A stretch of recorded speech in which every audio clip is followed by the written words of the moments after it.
నమస్తే BCN news తో మీ ముందున్నది ఆనంద్ రాజ్ కుమార్. ఈనాటి వార్తలకు ముఖ్యాంశాలు. విశాఖలో 77వ రోజు ప్రజా దర్బార్ నిర్వహించిన మంత్రి లోకేష్ సామాన్య ప్రజలు కార్యకర్తల నుండి స్వీకరించిన వినతులను పరిశీలించి చర్యలు తీసుకుంటానని హామీ. అమరావతిని ఏకైక రాజధానిగా గుర్తిస్తూ పార్లమెంట్లో బిల్లు ప్రవేశపెడతామన్న కేంద్ర మంత్రి పెమ్మసాని అమరావతిపై జగన్ విషయం కక్కుతున్నారని మండిపాటు. రౌడీ షీటర్ బోరుగడ్డ అనిల్ను బెయిల్పై బయటకు తీసుకురావాల్సిన అవసరం ఏమిటో జగన్ చెప్పాలి. టీడీపీ అధికార ప్రతినిధి మహాసేన రాజేష్ డిమాండ్. విజయవాడ జోజినగర్ 42 ఫ్లాట్ల కూల్చివేత బాధితులకు వైసీపీ అండగా ఉంటుందన్న జగన్. వచ్చే వారం తానే స్వయంగా వచ్చి కూల్చివేసిన ప్రాంతాన్ని పరిశీలిస్తానని భరోసా. విశాఖ టీడీపీ కార్యాలయంలో 77వ రోజు మంత్రి నారా లోకేష్ ప్రజా దర్బార్ కార్యక్రమాన్ని నిర్వహించారు. ఈ సందర్భంగా మంత్రిని కలిసేందుకు జిల్లా నలుమూలల నుండి సామాన్య ప్రజలు, టీడీపీ కార్యకర్తలు పెద్ద సంఖ్యలో తరలివచ్చారు. ప్రతి ఒక్కరిని ఆప్యాయంగా పలకరించిన లోకేష్ వారి సమస్యలు ఓపికగా విని వినతిపత్రాలు స్వీకరించారు. ప్రజా దర్బార్లో పలువురు తమ గోడును మంత్రి ముందు వెళ్లబోసుకున్నారు. ప్రజల నుండి వచ్చిన వినతులన్నింటినీ పరిశీలించి తగిన చర్యలు తీసుకుని న్యాయం చేస్తామని మంత్రి లోకేష్ వారికి భరోసా ఇచ్చారు. రాజధాని అమరావతికి శాశ్వత హోదా కల్పించేందుకు కేంద్ర ప్రభుత్వం కట్టుబడి ఉందని కేంద్ర సహాయ మంత్రి పెమ్మసాని చంద్రశేఖర్ స్పష్టం చేశారు. ఈ పార్లమెంట్ సమావేశాల్లో కానీ లేదా వచ్చే సమావేశాల్లో కానీ అమరావతిని ఏకైక రాజధానిగా గుర్తిస్తూ బిల్లు ప్రవేశపెడతామని తెలిపారు. రాజధానిని 2014 నుండి గుర్తించాలా లేక ఎప్పటి నుండి గుర్తించాలనే దానిపై ఉన్న సాంకేతిక కారణాల వల్లే బిల్లు ఆలస్యం అవుతుందని పెమ్మసాని వివరించారు. ఈ ప్రక్రియను ముఖ్యమంత్రి చంద్రబాబు స్వయంగా పర్యవేక్షిస్తున్నారన్నారు. అమరావతి బిల్లుపై వైసీపీ అధినేత జగన్ విషయం కక్కుతున్నారని, ఆయనను శాశ్వతంగా రాజకీయ సమాధి చేయాలని తీవ్ర వ్యాఖ్యలు చేశారు. జగన్మోహన్ రెడ్డి గారు వారి సాక్షి మీడియాలో అమరావతి బిల్లు మీద ఒక రకమైనటువంటి విషం గక్కారు. ఏదైనా వ్యవస్థలో ఒకదాన్ని నిర్మించాలంటే విపరీతమైనటువంటి కృషి చేయాలి. జగన్మోహన్ రెడ్డి గారు ఒక్క రోజులో ప్రజావేదికని కూల్చిపారేశారు. 34,000 మంది రైతులు ఇచ్చినటువంటి భూములని ఉపయోగించుకోవడం చేతగాక 5 సంవత్సరాలు భవిష్యత్తును మొత్తాన్ని కూడా నాశనం చేశారు, ఆంధ్ర ప్రజల భవిష్యత్తుని. మళ్ళీ కూటమి ప్రభుత్వం వచ్చిన తర్వాత ఒక ప్రణాళికాబద్ధంగా ఫ్యూచర్లో ఎటువంటి ఇబ్బందులు లేకుండా ఏమేమి చేయాలో అవన్నీ చేసుకుంటూ వస్తూ ఉన్నాం. ఈ రోజున అమరావతి బిల్లు ఆగిపోయిందని అంటే అది ఎట్లా అంటే పాతకాలంలో ఒకప్పుడు రాక్షసులు రాక్షస ఆనందం పొందుతారంటారు. అలాంటి ఆనందం పొందే విధంగా ఈరోజు ఆయన పేపర్లో రాశారు. అమరావతి బిల్ అనేది చిన్న చిన్న టెక్నికల్ ఇష్యూస్ ఉన్నాయి. ఆ టెక్నికల్ ఇష్యూస్ని స్టేట్ గవర్నమెంట్ వాళ్ళతో మాట్లాడుతూ ఉన్నారు. ఎట్టి పరిస్థితుల్లో జగన్మోహన్ రెడ్డి గారు కాదు కదా, వారి మంది మార్బల ఎంత మంది వచ్చినా కూడా ఈ అమరావతి బిల్లుని ఒక నెల అటు అయితే అవ్వచ్చు, కానీ ఎట్టి పరిస్థితుల్లో దానికి గెజెట్ నోటిఫికేషన్ తీసుకొచ్చే విధంగా ఇక్కడ ఉన్నటువంటి నాయకులు కానీ గౌరవ ముఖ్యమంత్రి గారు అందరూ కృషి చేస్తారు. ఈ రోజున అమరావతిలో మీరు చూడండి డెవలప్మెంట్ ఏ విధంగా జరుగుతుంది అనేది. మొన్న నిర్మలా సీతారామన్ గారు వచ్చి 16 నేషనల్ ఇన్స్టిట్యూట్స్కి శంకుస్థాపన చేశారు. దేశంలో ఉన్నటువంటి అత్యున్నతమైనటువంటి ఫైనాన్స్ మినిస్టర్. 3,000 కోట్ల రూపాయల సెంట్రల్ సెక్రటేరియట్ బిల్డింగ్స్ అన్నిటినీ కూడా అన్ని పిఐబి క్లియరెన్స్ కూడా చేసి ఈ రోజున క్యాబినెట్కి వెళ్ళేటువంటి పొజిషన్కి తీసుకొచ్చాం. ఒక ఇంటర్నేషనల్ కన్వెన్షన్ సెంటర్ హడ్కోని తీసుకురావడానికి స్టేట్ గవర్నమెంట్ ఫార్మాలిటీస్ అన్ని క్లియర్ చేశాం. అది నెక్స్ట్ స్టెప్స్కి వెళ్తా ఉంది. నిన్న సిఏజీ బిల్డింగ్ అడ్మినిస్ట్రేటివ్ శాంక్షన్ తీసుకొచ్చారు. మా డిపార్ట్మెంట్లో పోస్టల్ బిల్డింగ్ శాంక్షన్ చేయించాం. కేంద్రీయ విద్యాలయాలు వస్తూ ఉన్నాయి. హైయెస్ట్ ఫార్మ్ ఆఫ్ కనెక్టివిటీ అంటే రైల్వే లేన్ గురించి కానీ 2,500 కోట్ల రూపాయలు రైల్వే లేన్ శాంక్షన్ చేశారు. మనం ఇప్పుడు ల్యాండ్ ఎక్విజిషన్ చేస్తే అది వర్కౌట్ అవుతుంది. ఔటర్ రింగ్ రోడ్డుకి స్టేట్ గవర్నమెంట్ నుంచి చేయాల్సినవి అన్నీ కూడా క్లియర్ చేసి ఈ రోజున రోడ్ మినిస్టర్ గారి దగ్గరికి వచ్చింది. అది నెక్స్ట్ స్టేజ్కి వెళ్ళేటువంటి పరిస్థితి. అదేవిధంగా వెస్ట్రన్ బైపాస్ కనెక్టివిటీ అంతా కూడా అయిపోవచ్చింది. ఒక చిన్న ప్యాచ్ ఉంది, అది కూడా వర్కౌట్ అవుతా ఉంది. దాదాపు కొన్ని వేల మంది వర్కర్స్, కాంట్రాక్టర్స్ ఈ రోజున డే అండ్ నైట్ వర్క్ చేసి అమరావతిని నిర్మిస్తూ ఉన్నారు. నేను అందరికీ గుంటూరు ప్రాంత ప్రజలకు కానీ ఆంధ్ర రాష్ట్ర ప్రజలకు చెప్పేది ఏంటంటే, ఏదైనా ఒకటి ఇన్స్టిట్యూషన్ తీసుకురావాలన్నా నిర్మించాలన్నా ఎంతో ఎన్నో కఠోరమైన శ్రమ చేస్తే ఎంతోమంది వ్యక్తులు కలిస్తే కానీ ఇది అవ్వదు. ఉదాహరణకి మా పార్లమెంట్లో ఉండే ఈఎస్ఐ హాస్పిటల్ తీసుకురావడానికే మా స్టాఫ్ ఇప్పటికీ 30 సార్లు డిపార్ట్మెంట్ల దగ్గరికి వెళ్ళటం కానీ కోఆర్డినేషన్ కానీ చేసుకున్నారు. నేను 5 సార్లు మినిస్టర్ల దగ్గరికి వెళ్లాల్సి వచ్చింది.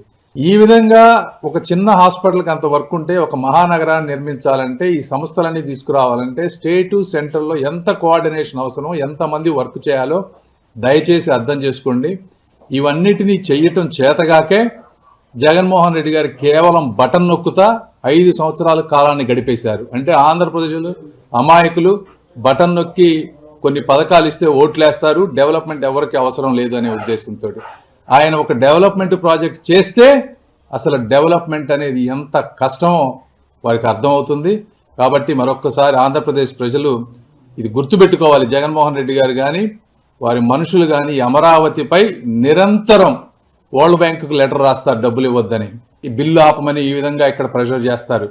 ఇవన్నీ చేస్తూ ఉన్నారు. మీరు దయచేసి అర్థం చేసుకోండి. ఇలాంటి వ్యక్తికి మీరు శాశ్వత రాజకీయ సమాధి చేయకపోతే ఆంధ్ర రాష్ట్ర ప్రజల భవిష్యత్తు అగమ్యగోచరంగా ఉంటుందని మీ అందరికీ మరొకసారి తెలియజేసుకుంటూ, మీకోసం నిరంతరం ఎంత కష్టపడాలో అంత కష్టపడి అమరావతిని ముందుకు తీసుకువెళ్తామని మీ అందరికీ తెలియజేసుకుంటా ఉన్నాను. Thank you. జగన్ ఆంధ్ర గుండరాజు మాత్రమే కాదు మాఫియా డాన్ కూడా అని టీడీపీ అధికార ప్రతినిధి మహాసన రాజేష్ విమర్శించారు. మంగళగిరి టీడీపీ కేంద్ర కార్యాలయంలో మీడియాతో మాట్లాడుతూ బోరుగడ్డ అనిల్ రాష్ట్రం కోసమో దేశం కోసమో పనిచేసిన వ్యక్తి కాదని, కేవలం రౌడీ షీటర్ అని, అలాంటి వ్యక్తిని బెయిల్పై జగన్ బయటకు తీసుకొచ్చి అంత ప్రేమ చూపడంలో మర్మం ఏమిటో చెప్పాలని అన్నారు. తల్లి చెల్లి అని తేడా లేకుండా బూతులు మాట్లాడే వ్యక్తిని బెయిల్పై బయటకు తీసుకురావాల్సిన అవసరం ఏమిటో జగన్ చెప్పాలని డిమాండ్ చేశారు. ఆంధ్రప్రదేశ్ మాఫియా డాన్ జగన్మోహన్ రెడ్డి చేసిన ఒక ఘనకార్యాన్ని మేము ముందుకు తీసుకొద్దామని ఈ మీడియా మిత్రులందరినీ కూడా ఆహ్వానించడం జరిగిందండి. ఇక సూటిగా సుత్తి లేకుండా మనం విషయంలోకి వెళ్ళిపోదామండి. మీకు ఒక వీడియో చూపిస్తాను. అతను జగన్మోహన్ రెడ్డి తన జీవితంలో చేసిన మేలేంటి, తనకి ఎంత గొప్పగా సహాయం చేశాడనేది టెస్టిమోనీ ఇవ్వడానికి మన ముందుకి బోరుగడ్డ అనిల్ అనే ఒక వైసీపీ కార్యకర్త నాయకుడు అని నాకు తెలీదు. అతను ఈ మధ్య ఒక 2-3 రోజుల క్రితం ఇచ్చిన ఒక ఇంటర్వ్యూ ఈరోజు రాష్ట్ర వ్యాప్తంగా అదే హాట్ టాపిక్ అయిందండి. జగన్మోహన్ రెడ్డి అతనికి ఏం చేశాడో అతను మాట్లాడతాడు. ఒకసారి మీరు ఆ వీడియో చూడండి. నన్ను జైలు నుంచి రిలీజ్ చేయించింది జగన్మోహన్ రెడ్డి, నా వెనుకున్నది జగన్మోహన్ రెడ్డి, జగన్మోహన్ రెడ్డి కోసం పనిచేసిన లీగల్ టీం నా కోసం పనిచేసింది అని డైరెక్ట్గా ప్రెస్ మీట్లో చెప్పాడు. అయితే అంత గొప్పగా ఈయన బయట తీసుకురావడానికి ఈ రాష్ట్రం కోసమో దేశం కోసమో పోరాడిన మహావీరుడైతే కాదు అతను. ఈ రాష్ట్రంలో ప్రజల కోసం ప్రజల తరపున మాట్లాడిన ప్రజా ఉద్యమకారుడు కూడా కాదు. అయితే మరి ఇలాంటి వాడిని సాక్షాత్తు ఒక మాజీ ముఖ్యమంత్రి ప్రస్తుత పులివెందుల ఎమ్మెల్యే గారు ఎంత ప్రేమగా ఎంత కేర్ చూపించి వాడిని బయట తీసుకురావడానికి గల కారణం, ఇంతకీ ఈ బోరుగడ్డ అనిల్ అనే వ్యక్తి చేసే పనేంటి, అతను ఎందుకు జగన్మోహన్ రెడ్డికి నచ్చాడు, ఒకసారి అతను చేసే పనేంటి, ఇంకా అతను మాట్లాడిన మాటలు కుప్పలుగా ఉన్నాయి దాచాం. ఇలాంటి వాడిని అర్జెంటుగా జగన్మోహన్ రెడ్డి తన లీగల్ టీంని పెట్టి బయటికి తీసుకురావాల్సిన అవసరం ఏముందని ఈరోజు ఆంధ్రప్రదేశ్ ప్రజల తరపున నేను జగన్మోహన్ రెడ్డిని ప్రశ్నిస్తున్నాను. నిజంగా జగన్మోహన్ రెడ్డి మీకు చిత్తశుద్ధి ఉంటే వీడు మాట్లాడిన మాటల వీడియోలు మీ ఇంట్లో ఉన్న మహిళలకు వేసి చూపించే దమ్ము మీ జగన్మోహన్ రెడ్డి గారికి ఉందా అని నేను అడుగుతున్నాను. ఏమి ఈ రాష్ట్రానికి ఏం మేలు చేశాడని మీరు సాక్షాత్తు మీ లీగల్ టీంను ఉపయోగించి ఇలాంటి క్రిమినల్ గాడిని, ఇలాంటి రౌడీ గాళ్ళని మీరు ఎందుకు బయటికి తీసుకొచ్చి ప్రజల్లోకి జనజీవన స్రవంతుల్లోకి ఎందుకు మీరు కలిపేస్తున్నారు, ఎందుకు నేరాలను మీరు ఈ రకంగా ప్రోత్సహిస్తున్నారని నేను డైరెక్ట్గా అడుగుతున్నాను. అందుకే మిమ్మల్ని ఈ జగన్మోహన్ రెడ్డి అనే వ్యక్తిని స్టార్టింగే నేను ఈ రాష్ట్రానికి ఒక గోండారాజుగా, ఈ రాష్ట్రానికి ఒక మాఫియా డాన్గా అందుకే అభివర్ణించాను. ఆ వీడియోలు ఒకసారి మీ ఇంట్లో ఉన్న మహిళలకు చూపించండి. ఇలాంటి పరిస్థితుల్లో ఎందుకంటే జగన్మోహన్ రెడ్డి గారు ఇప్పుడు ఏమి అర్జెంట్ వచ్చేసిందని అతన్ని ఇమీడియట్గా మీరు బయట తీసుకురావాల్సి వచ్చింది. అతను ఈ రోజున ఇప్పుడు ఇది బయటపడిన వెంటనే ఓ 4-5 వైసీపీ కార్యకర్తలు అని చెప్పి బయటకు వచ్చి అతను మాకు సంబంధం లేదంటున్నారు. ఎవరికి సంబంధం లేదు? ఆడు వైసీపీ కార్యకర్త కాదా? వైసీపీ నాయకులను కలవలేదా? కొడాలి నానితో అంత క్లోజ్గా వెళ్ళి మాట్లాడుతున్నాడు. ఆడు ఈ రోజున వైసీపీకి సంబంధం లేదని మాకు చెప్తే ప్రజలు నమ్మే విధంగా ఉందా? ఎవడండి మీ అబద్ధాలు నమ్మేది? సిగ్గు ఎగ్గు లేకుండా అబద్ధాలు చెప్తున్నారు. రౌడీల్ని గోండాలని మీరు ఎంకరేజ్ చేస్తారు. రౌడీలకి గోండాలకి డబ్బులు ఇచ్చి ప్రతిపక్ష నాయకుల ఇళ్లలో ఉన్న మహిళలను కూడా, ప్రతిపక్ష పార్టీలో ఉన్న మహిళల్ని దారుణాతి దారుణంగా తిట్టించడానికి ఇలాంటి ప్యాకేజ్ గాళ్ళని మీరు పోషిస్తూ వీళ్ళకి మళ్ళీ మీరు బెయిల్ ఇచ్చి బయటికి తీసుకొస్తూ పైకి మీ డ్రామాలో ఆడు వైసీపీకి సంబంధం లేదంటే మరి ఆవిడ కొడాలని ఏ పార్టీ చెప్పండి. అంటే ఈ జగన్మోహన్ రెడ్డి అనే ఒక గోండారాజుకి ఇక్కడ ముఖ్యమంత్రి పదవి ఇస్తే ఇలాంటి గోండాగాళ్ళనే కాదు పోలీసులను కూడా అతను రౌడీజానికి ఉపయోగించుకుంటాడు అంటానికి ఇంతకన్నా ఆధారం ఏమైనా కావాలా? ఆ డైరెక్ట్గా వచ్చి చెప్తున్నాడు, నేను జగన్మోహన్ రెడ్డి ప్రియ శిష్యుణ్ణి, నాకు అతనే నన్ను పిలిపించాడు అని చెప్తూనే మేము పోలీసులు ఏకమయ్యాం. 2019 నుంచి 24 దాకా ఇలాంటి గోండాగాళ్ళు పోలీసులు ఏకమయ్యి మేము జగన్ కోసం పనిచేసామని క్లియర్గా టెస్ట్ మోన్ ఇస్తూ ఉంటే, ప్రజలందరి ముందు మాట్లాడుతూ ఉంటే ఆడు మావోడు కదని చెప్పి ఆడుతున్న మీ డ్రామాలు నమ్మేది ఎవడో? విజయవాడ జోజినగర్ 42 ఫ్లాట్ల కూల్చివేత బాధితులకు వైసీపీ అండగా ఉంటుందని వచ్చే వారం తానే స్వయంగా వచ్చి కూల్చివేసిన ప్రాంతాన్ని పరిశీలిస్తానని మాజీ ముఖ్యమంత్రి వైఎస్ జగన్ బాధితులకు భరోసా ఇచ్చారు. మాజీ మంత్రి వెల్లంపల్లి శ్రీనివాస్ నేతృత్వంలో 42 ఫ్లాట్లకు సంబంధించి కూల్చివేత బాధితులు తాడేపల్లి పార్టీ కేంద్ర కార్యాలయంలో వైసీపీ అధ్యక్షుడు జగన్ను కలిసి తమ గోడు వెళ్లబోసుకున్నారు. అధికార టీడీపీ జనసేన నాయకులను కలిసినా తమ గోడు వినిపించుకోలేదని, ఇళ్లు కూల్చివేస్తే ఎంపీ కానీ ఎమ్మెల్యే కానీ కనీసం పరామర్శ కూడా రాలేదని కన్నీరు మున్నీరయ్యారు. మీరే న్యాయం చేయాలని జగన్ వేడుకోగా అండగా ఉంటానని ఆయన భరోసా ఇచ్చారు. కఠోరంగా ఇంట్లోంచి సామాను కూడా తీసుకోనీయకుండా వాళ్ళందరూ కూడా ఈరోజు ఆ ప్రాంతానికి వెళ్తే చెట్లు కింద ఉన్న పరిస్థితి, గూడు లేక, కొంతమంది ఏమో కట్నాల కింద పిల్లలకి ఇచ్చిన ప్రాపర్టీ కావచ్చు, వాళ్ళందరూ కూడా అల్లుళ్ళు వీళ్ళని ఇబ్బంది పెట్టే పరిస్థితి కనబడుతుంది. ఇప్పుడు అటువంటి దారుణమైన పరిస్థితిలో ఉండగా వీళ్ళు ఎక్కని గుమ్మం లేదు. ఈ రోజు వరకు కూడా చంద్రబాబు గారిని కలిశారు, లోకేష్ని కలిశారు, పవన్ కళ్యాణ్ ఆఫీస్కి వెళ్ళి జనసేనలో వినతిచ్చారు. అదేవిధంగా లోకల్ ఎంపీ కావచ్చు, ఎమ్మెల్యేలు కావచ్చు, ఏ ఒక్కరూ కూడా ఇప్పటి వరకు వీళ్ళ గురించి స్పందించిన పరిస్థితి లేదు. ఏ రాజకీయ పార్టీ కానీ వాళ్ళు అధికార పార్టీ నాయకులు ఎవరు కూడా వీళ్ళని కనీసం పట్టించుకున్న పరిస్థితి లేదు.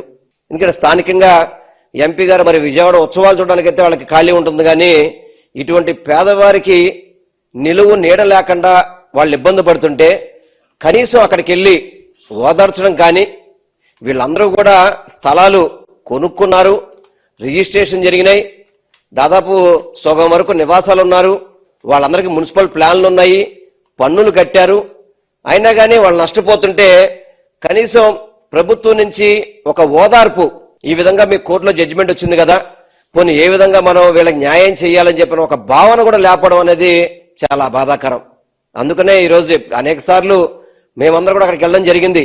మా పార్టీ తరఫున మా పార్టీ అధ్యక్షులు అవినాష్ గారు కావచ్చు, మిగతా మా మల్లాది విష్ణు గారు కావచ్చు, కార్పొరేషన్ లో కూడా వీళ్ళకి జరిగిన అన్యాయం కోసం నిలదీస్తే టీడీపీ వాళ్ళు మా కార్పొరేట్ల మీద తిరగబడే పరిస్థితి నన్ను చూసాం. మనం ఎందుకు పేదవారంటే ఎంత కక్ష ఎందుకు వాళ్ళకి అర్థం కాని పరిస్థితి. ఇంకెవరు కూడా గత్యంతరంలాగా ఈరోజు జగన్మోహన్ రెడ్డి గారి దగ్గరికి వీరందరూ కోరిక మేరకు వరకు ఆయన్ని తీసుకురావడం జరిగింది. చాలా బాధపడ్డారు జగన్మోహన్ రెడ్డి గారు. కనీసం ఈ కూటమి ప్రభుత్వం వచ్చాక ఇల్లు కట్టించే పరిస్థితి లేదు, ఉన్న ఇళ్లను కూల్చేస్తాం అనేది చాలా బాధాకరం అని చెప్పి ఆయన వారు ఆవేదన వ్యక్తం చేయడం. తప్పకుండా వారికి కావలసిన న్యాయం సపోర్ట్ అడిగారు వాళ్ళు. తప్పకుండా వైఎస్ఆర్ కాంగ్రెస్ పార్టీ తరఫున మీకు సపోర్ట్ చేస్తాము, ఏ విధంగా మీకు సహాయం చేయగలుగుతాం ఆ విధంగా అన్ని విధాలా కూడా మీకు మద్దతుగా ఉంటామని చెప్పి ఈరోజు జగన్మోహన్ రెడ్డి గారు చెప్పడం కూడా జరిగింది. మీ చర్చిని సమాజ్ చేస్తాను, మీ దేవుని సమాజ్ చేస్తాను, నిన్ను కూడా సమాజ్ చేస్తానని సురకా శ్రీనివాసరావు గారు మాట్లాడారండి. అలాగా ఒక గంట టైంలో మాది కోర్టులో సుప్రీం కోర్టులో మాది స్టే వస్తుంది, ఆగని 2 గంటలని మా తమ్ముడు కాళ్ళు కూడా పట్టుకున్నాడు సార్. కాళ్ళు పట్టుకున్న భయంకరమైన బూతులు మాట్లాడి వాళ్ళు సిగరెట్లు తాగి ఆ సిగరెట్లు పొగ మా మీద మా మొహాల్లో వదిలి మేము 16 మంది లాయర్లను కూర్చొని ఇలా రాసాము, ఎవ్వరు ఏం చేయలేరు, దీన్ని నీ దిక్కున్నోడికి చెప్పుకో అని ఇంకా బూతులు మాట్లాడారు సార్. వాళ్ళు మాకు న్యాయం జరగాలని అధికారంలో ఉన్న నాయకుల దగ్గర కూడా వెళ్ళాం సార్, వాళ్ళు ఎవరు మమ్మల్ని స్పందించలేదు. మరి ఈ దినమున మరి మేము జగన్మోహన్ రెడ్డి గారి దగ్గరికి వచ్చాం సార్, మాకు న్యాయం జరిగించండి సార్. మా ఇప్పుడు కాసేపు ప్రకటనలు.